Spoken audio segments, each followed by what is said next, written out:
Alright, so today we have this Macintosh IIfx. This guy was found at a e-cycling center, and spoiler, it's got some pretty severe battery damage. So I'm not sure we're going to be able to get this one going ever again, but we shall try.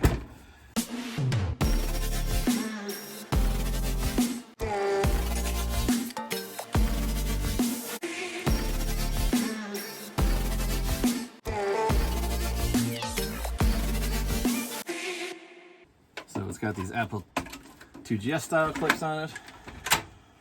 The top opens up, and in here we can see the carnage. It is not great. So underneath the metal support here is where the battery was what's left of it. And then all around are chunks of destroyed resistors, destroyed capacitors. It's a mess. I don't think there's much hope for this one. There's some ICs that are toast as well. But I think we'll see what we can do. We'll get it at least cleaned up. I guess, luckily, you can tell the board was stored this way. Because all the leakage went down here. Instead of going up and destroying these cards as well, which, what cards do we have in here? A video card, and well, it looks to be a video card. So somebody was using this with 2 monitors and a TV, perhaps. But yeah, it's not. Prognosis is not good on this one. Anyway, let's take apart what we can take apart and see what we can find. And that screw is missing. All right, so we've got no hard drive installed. We have battery plus battery holder 1. It's a Maxell. You can tell because it's kind of still got some of the red. And then battery holder 2 is still half held on. All right, we'll just throw this one right in the trash. This one is holding on with one leg still, so let's take the cover off, which is gross. Let's take what's left of this battery out, if we can get it out. It's kind of rusted in there a little bit. And here we have another Maxell. It's nice of them to put their brand name right there so you can see it, so you know what company destroyed your Macintosh IIfx.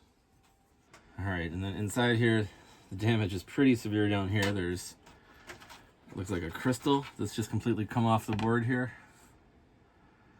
And there's no writing on it. It's all obscured and faded away.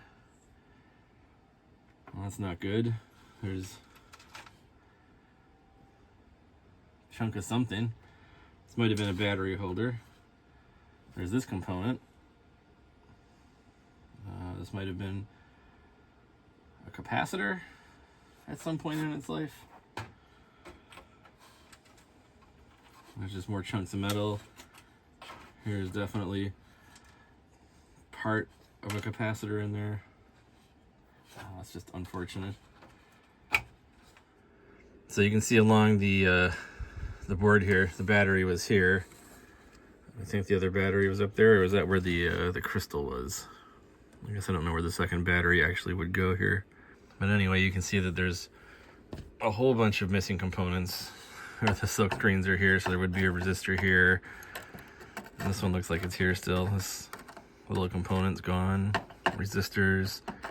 It's the IC that definitely is going to come off the board when we get some vinegar on here. This IC is pretty toasted as well. I don't know what this is, just the inside of something probably. This capacitor here would be an easy fix if that was the only problem, but it's not. Then unfortunately the RAM sockets look like they've probably taken some abuse here as well. So yeah, prognosis is not great on this one. But let's get it out and let's get it into a vinegar bath to at least neutralize whatever alkaline elements are still present on the board.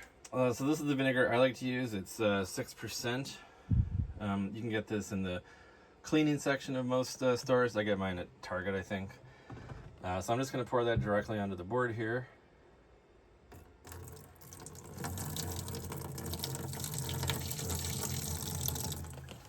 And then I will mix in some hot water to make sure that it gets evenly spread around. Just want to kind of cover the spots.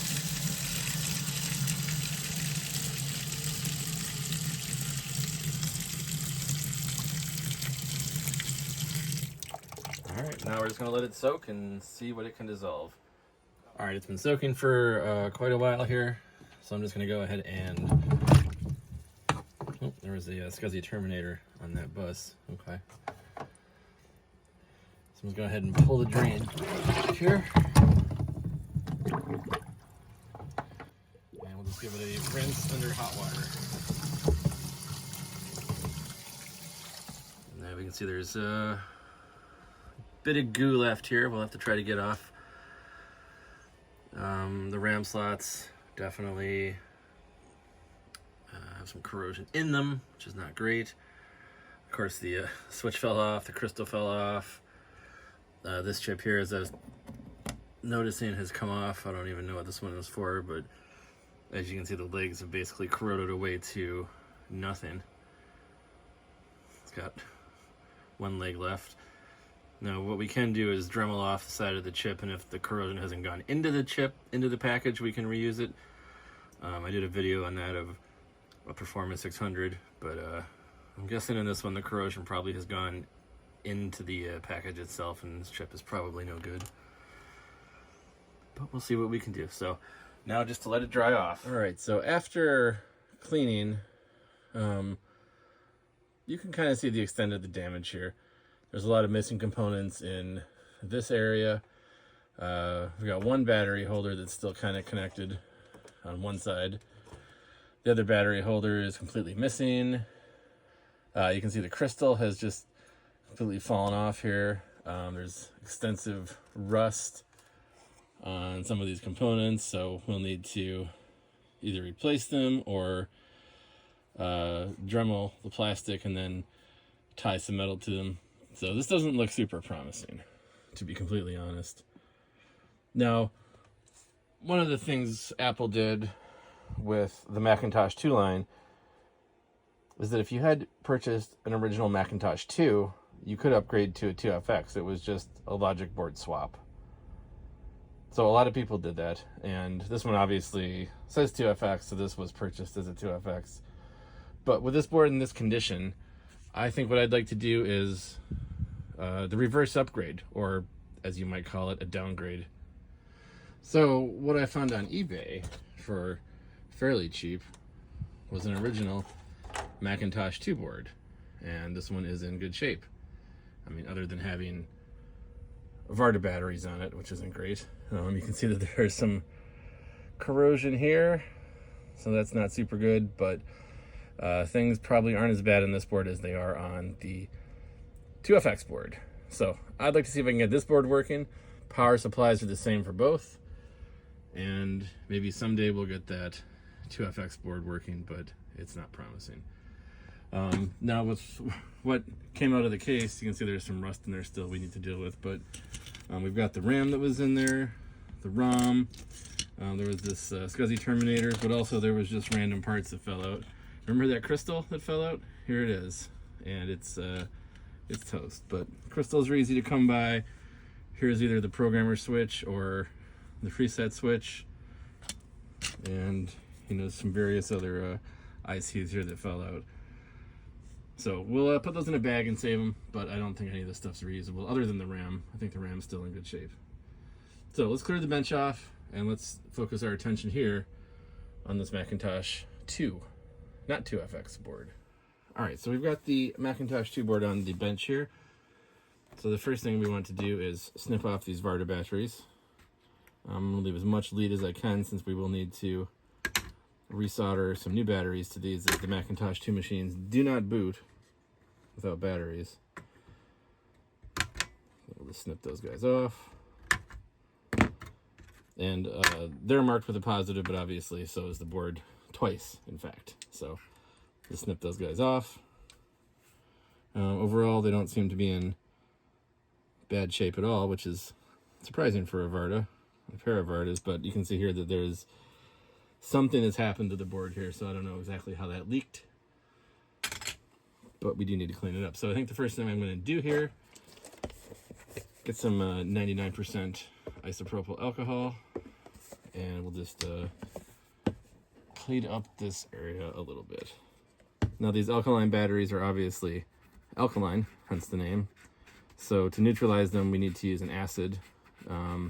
Vinegar is typically pretty good, but I think in this case, since the damage is limited to, it looks like just maybe 3 traces here, I think we can just kind of scrape off the bad and we'll prevent any sort of further damage from occurring.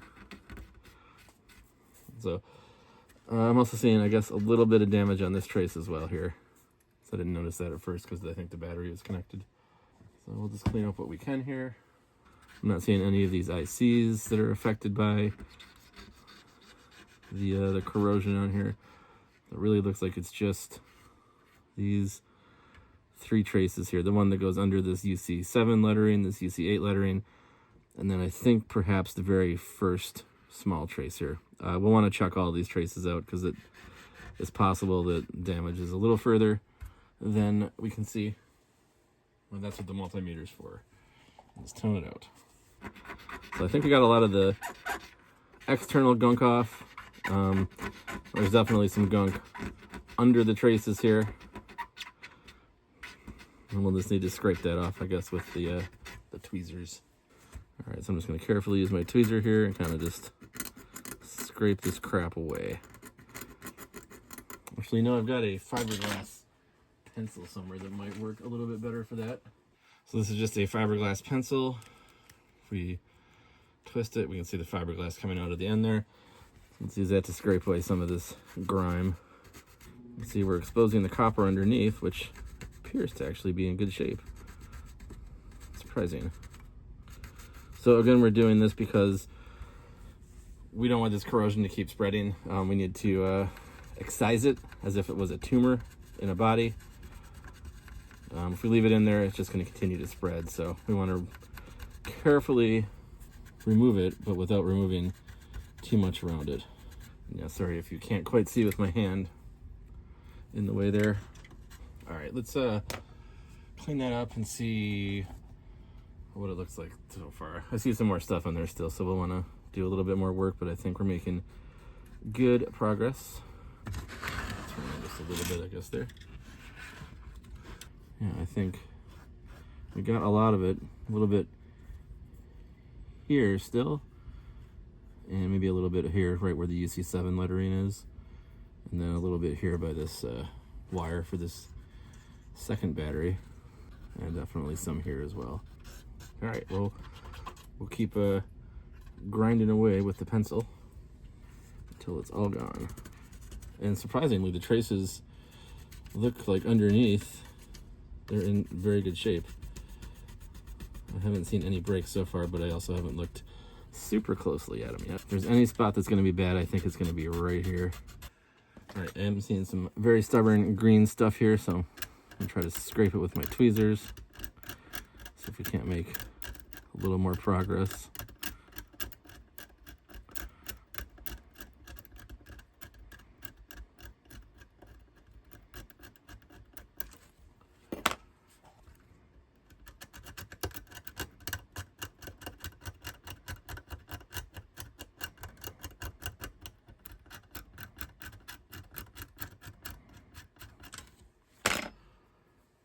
It's looking better. Almost there.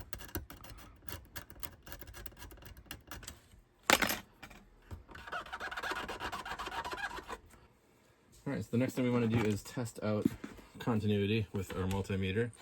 So I'll go ahead and turn it on, set it to continuity mode. So let's start with checking this one here. So I'll touch the pin, touch the pad, that's still connected. Then we'll start with this first trace here, which is this big one, which goes all the way down to here.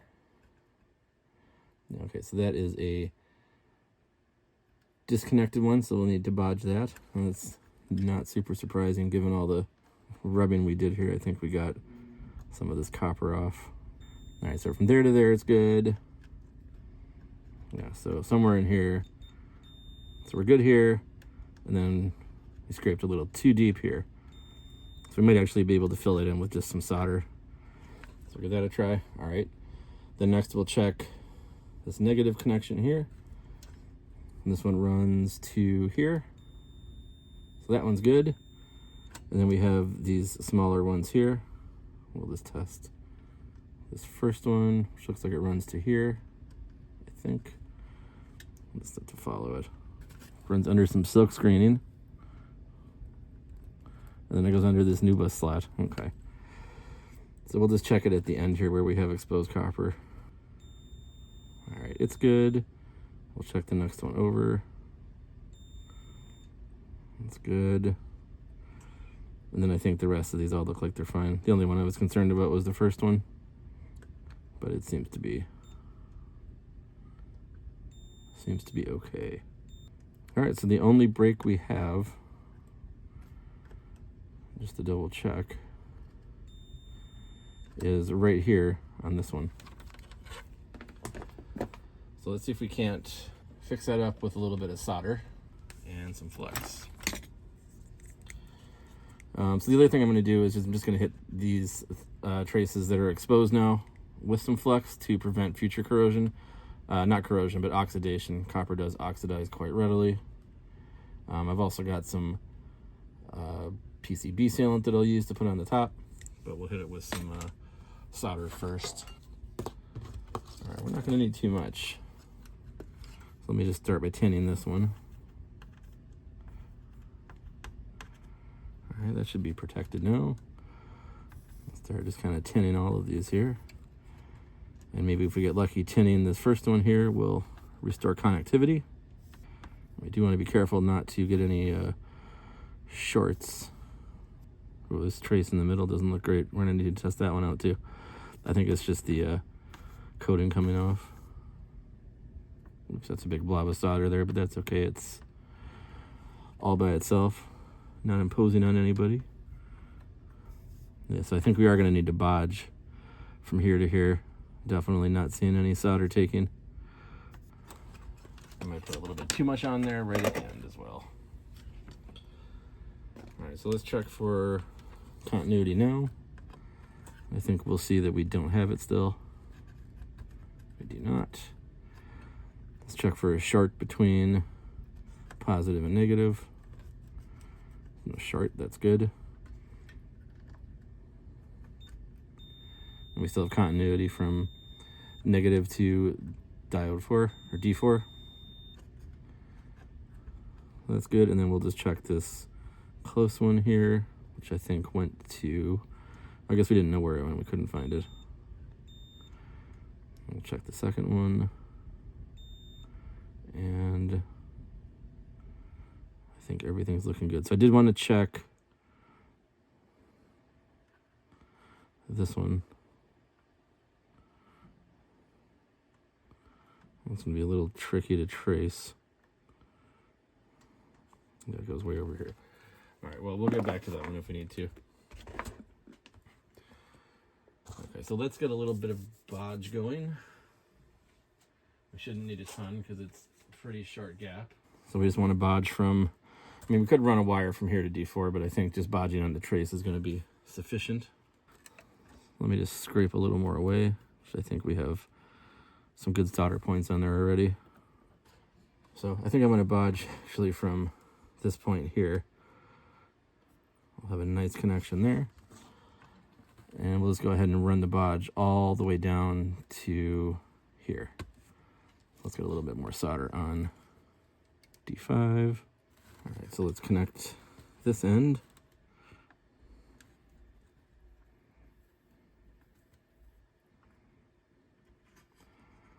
All right, then we'll run this down to D5.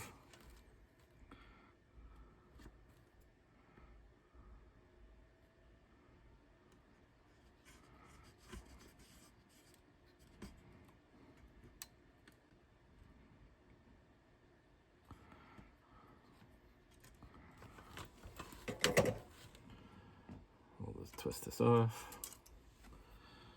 All right, so now we'll check the connection once again from positive to D5, and we are in business. So let's double check for shorts. We have none. Let's double check our negative connection. Sounds good. So I think we're ready to go here. So I think the next thing we need to do is talk about these capacitors. I think we're going to have some problems here with these guys. I don't see any specific leaks, but I think they're of that era where they would. Also, none of them have any values on them, so I'll have to look those up to see what they're supposed to be, and hopefully I have some. But I think we can go ahead and give power to this thing and see if we get anything. All right, so we'll hook the speaker up. We do need to get some batteries here. Let's see how we're going to do that. All right, so I've got two 2032s. All right, and for the batteries, I've got two of these Mac bats. I've got a review about these on the channel if you want to learn more about them. So I'm going to go ahead and insert my CR2032s into both of them. Then I will be using, I think I could potentially do that, but I'm just going to use some clips. I'll even use the right colors. Clip onto the top maybe. There we go. So now I should see approximately 3.2 volts here. There we go, 3.25. About 3.25 volts here, 3.2. All right. So we got our speaker plugged in, plug our power supply in. We'll plug the power supply into the wall. Let's hit the power button, see what happens. It almost started.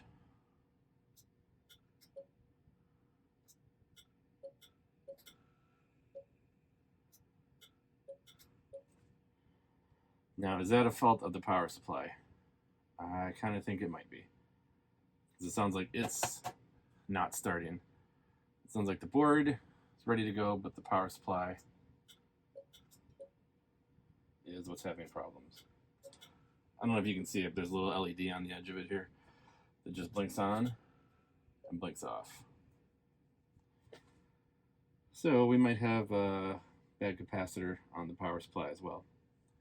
I did check the capacitors here. These are all 47 microfarad, 16 volts. I don't know if any of them are bad, but I think they do tend to go bad. I'll just double check my voltages here to make sure these are good still. At 3 volts and 3 volts. Let's try this one more time here. Like the power supply wants to start up, it just can't quite do it.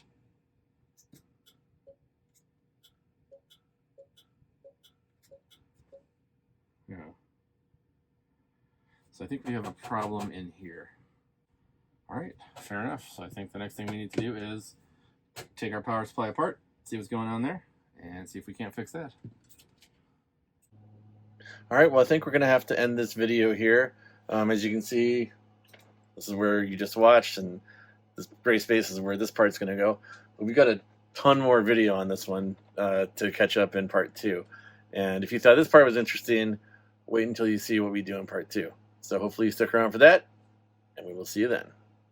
Hi guys! Make sure to like and subscribe, and watch more of our videos later. Bye!